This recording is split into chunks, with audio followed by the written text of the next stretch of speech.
అందరికీ నమస్కారం. ఇప్పుడు ప్రభుత్వం కొత్తగా జాతీయ కుటుంబ ప్రయోజన పథకం కింద దరఖాస్తులను ఆహ్వానిస్తుంది. అసలు ఈ పథకం ఏంటంటే 18 నుంచి 59 సంవత్సరాల మధ్య వయసున్న కుటుంబం యొక్క పెద్ద పురుషుడు లేదా మహిళ సహజ లేదా ప్రమాదవశాత్తు మరణించిన కుటుంబానికి 20,000 రూపాయల నగదు సహాయాన్ని ప్రభుత్వం అందిస్తుంది. అయితే ఏ విధంగా అప్లై చేసుకోవాలంటే దరఖాస్తులను ప్రతి జిరాక్స్ సెంటర్లో అందుబాటులో ఉంచారు. అలాంటి దరఖాస్తులను తీసుకొని దాంతోపాటు మరణించిన వ్యక్తి యొక్క మరణ ధృవీకరణ పత్రం, Aadhaar card, ration card, bank account జిరాక్స్లను జత చేయాలండి. అయితే వీరి యొక్క ఆదాయం 60,000 లోపు ఉండాలని ఒక కండిషన్ కూడా పెట్టారు.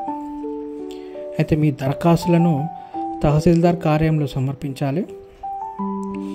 అయితే ఈ దరఖాస్తులను అధికారులు పూర్తి విచారణ చేపట్టి ప్రభుత్వానికి అర్హత ఉన్న దరఖాస్తులను పంపించడం జరుగుతుంది.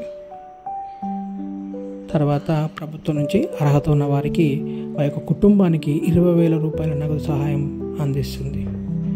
అయితే ఈ పథకం గురించి పూర్తి సమాచారం అందించాలని నేను అనుకుంటున్నాను.